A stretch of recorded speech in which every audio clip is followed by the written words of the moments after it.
Hello children, how are you all? I'm sure you all are doing good. Let's start today's chapter, Features of Animals. Different animals live in different surroundings or environments. These are called their habitats. They also differ in habits, body features, shapes and size. All of their activities like breathing, moving, feeling, feeding, etc. are suited to the environment, otherwise they will die. Different animals अपनी different surrounding environment में रहते हैं, है ना, और जहाँ वो रहते हैं उस जगह को कहते हैं उनका हैबिटेट. इनकी habits, body feature, shape, size सब डिफरेंट होते हैं. इनकी एक्टिविटीज़ जो हैं ये आपके जिस एनवायरनमेंट में वो रहते हैं उसके अकॉर्डिंग वो अडेप्टेड होती है. Respiration, breathing. Animals breathe to get oxygen. It burns the food to release energy, which is then used for various life activities. Land animals get oxygen from air and aquatic animals get it dissolved in water. So they have different types of organs for breathing. Amoeba is the smallest animal. It cannot be seen by naked eye, but only through a microscope. So it is called a microbe. It breathes through its body surface. Animals जो है वो breathe in करते हैं oxygen को, फिर ये food को burn करता है, फिर एनर्जी रिलीज होती है, जैसे वेरियस लाइफ एक्टिविटीज़ के लिए वो एनर्जी यूज़ हो जाती है. लैंड एनिमल्स को ऑक्सीजन मिलता है एयर से, एक्वाटिक एनिमल्स को मिलता है वाटर से, जिसमें ऑक्सीजन डिसॉल्व होती है. सो अब इनके जो लैंड एनिमल या एक्वेटिक एनिमल्स हैं इनके डिफरेंट ब्रीदिंग ऑर्गन्स होते हैं. अमीबा आपका स्मॉलेस्ट एनिमल है. इसको हम नेकेड आई से नहीं देख सकते बल्कि माइक्रोस्कोप से देखते हैं, तो इसीलिए इसे माइक्रोब कहा जाता है, और ये अपनी बॉडी सर्फेस से ब्रीथ करता है.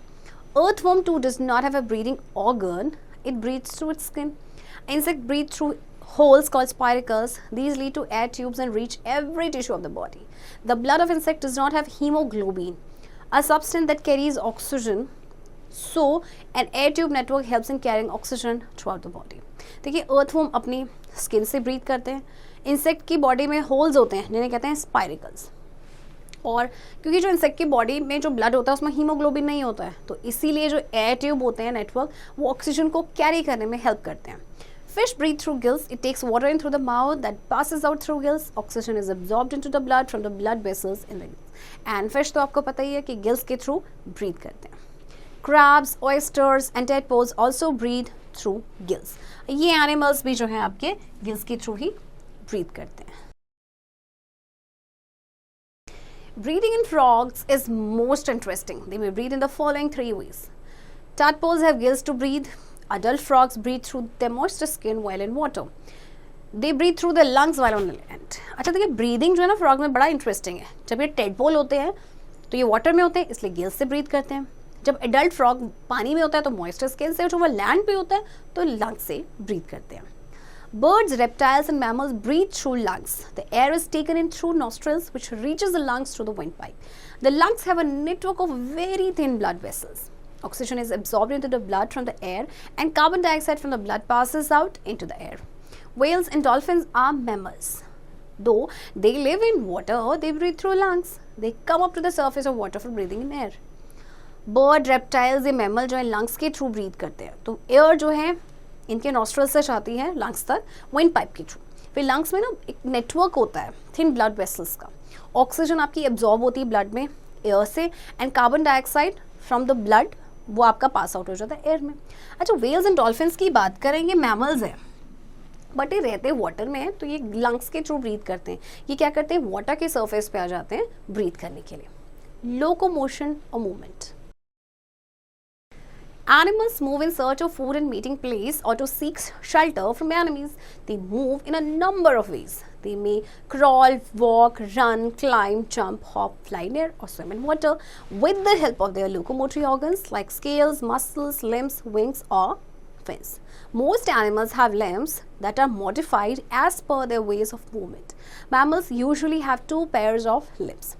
अच्छा, एनिमल जो हैं एक जगह से दूसरी जगह जाते हैं खाने की तलाश में या मीट की तलाश में या शेल्टर की तलाश में. ओके, तो उनके जो मूव करने के बड़े सारे तरीके हैं. कुछ वॉक करते हैं, कुछ क्लाइंब करते हैं, कुछ हॉप करते हैं, etcetera.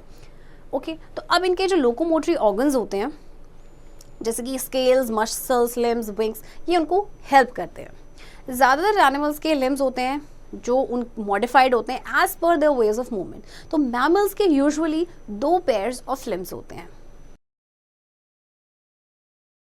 The 2 limbs at the front are called forelimbs and the 2 limbs at the back are called hind limbs. The limbs are called legs when used walking and running. In terrestrial mammals like cow, horse and elephant, both the pairs of limbs are almost of the same type. Their feet are not fully developed. One or two toes make a hoof and others are very small. They use the all four legs to walk or run. Most of them have strong legs. Kangaroo moves only by jumping or hopping. अच्छा, जो दो limbs होते हैं front में उन्हें कहा जाता है फोर लिम्स, एंड जो बैक में दो लिम्स होते हैं वो आपके हैंड लिम्स. तो हिंट आपके जो लिम्स होते हैं उन्हें कहते हैं लेग्स, जब उनको यूज़ किया जाता है वॉकिंग और रनिंग के लिए. तो टेरेस्ट्रियल मैमल्स की बात करें तो उनमें जो दोनों पेयर्स होते हैं लिम्स के वो सेम टाइप के होते हैं. इनके फीट जो होते हैं फुली डेवलप नहीं होते हैं. एक या दो टोज होते हैं जो हूफ बनाते हैं और बाकी जो होते हैं बहुत छोटे होते हैं. तो अपने फोर लेग्स का यूज़ करते हैं वॉक करने के लिए, रन करने के लिए. कंगारू को आपने देखा होगा वॉक नहीं करता, वो जंप करता है और हॉप करता है. Mammals like monkeys and squirrels use all four limbs for moving. They rest on their hind limbs while using their forelimbs to catch and eat food. Monkeys and apes have opposable thumbs and fingers. These help them to grip branches firmly. Rats and shrews use their forelimbs to dig holes in the ground. देखिए monkeys and squirrels की बात करें तो अपने four limbs का use करते हैं moving के लिए. अपने हैंड लिम्स पे रेस्ट करते हैं while अपने फोर लिम्स से ये फूड को कैच करते हैं, ईट करते हैं. मंकीज़ और एप्स की ऑपोजिबल थम्स एंड फिंगर्स होते हैं जिससे कि ट्री की ब्रांच में अच्छी ग्रिप बना लेते हैं.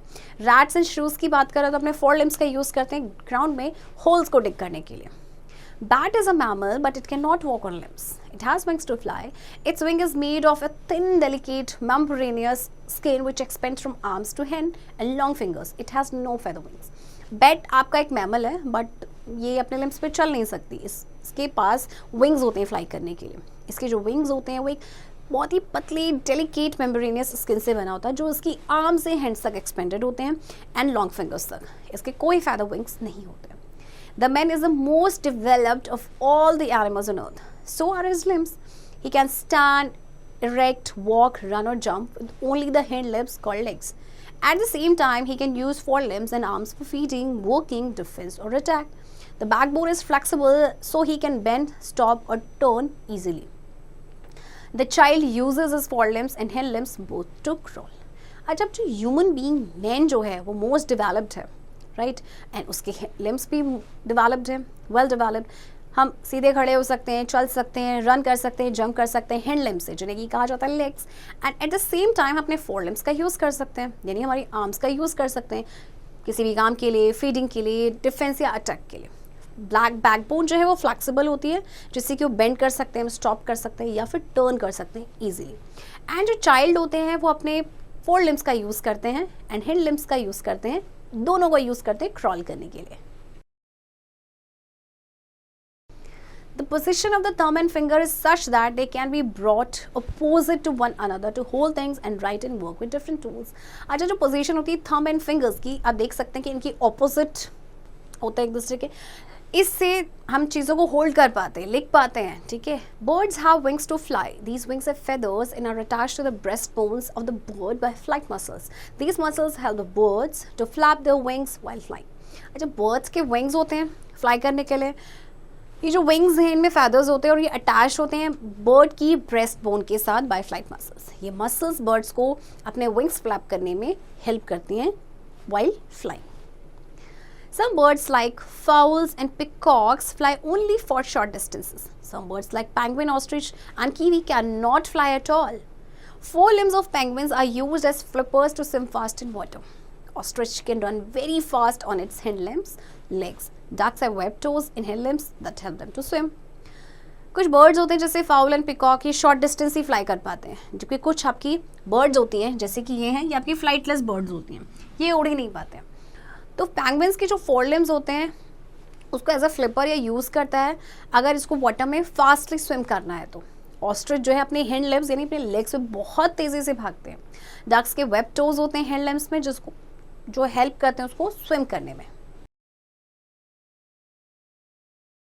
Reptiles like lizards, turtles and crocodiles have very short legs.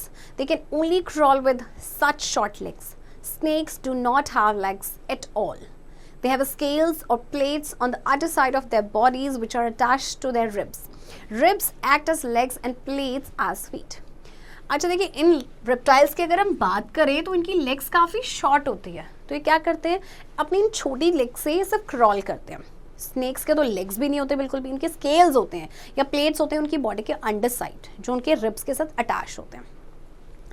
Turtles have paddle-like limbs to swim in water. Frogs have webbed toes that help them to swim in water. Frogs have 2 pairs of limbs. Hind limbs are much longer than the forelimbs. These help the frog in jumping or hopping. Turtles के paddle-like limbs होते हैं जिसको water में swim करने में help करते हैं. Frogs के webbed toes होते हैं और frogs के 2 pairs of limbs भी होते हैं. तो hind limbs जो होते हैं वो forelimbs से थोड़े से लंबे होते हैं. इससे क्या होता है कि फ्रॉग को हॉप और जंप करने में हेल्प करते हैं. Fish have fins to swim in the water. Most have 2 pairs of fins, one single fin and a tail fin. The fish use the paired fins as oars when they swim slowly. The tail fin is used as a propeller and pushes the fish forward. The single fin maintains the balance. Whales also use fins to swim.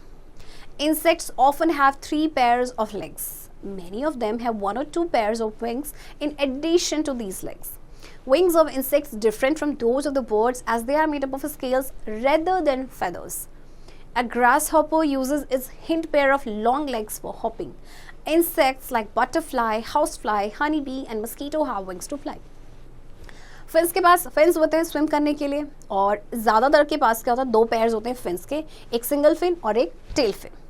Fish अपने paired fins का use करती है as ओर जब वो swim करते हैं slowly, and जो tail fin होती है उसको एज अ प्रोपेलर भी यूज़ करते हैं एंड पुश करती है फिश को फॉरवर्ड. तो जो सिंगल फिन क्या करती है वो बैलेंस को मेंटेन करके रखती है.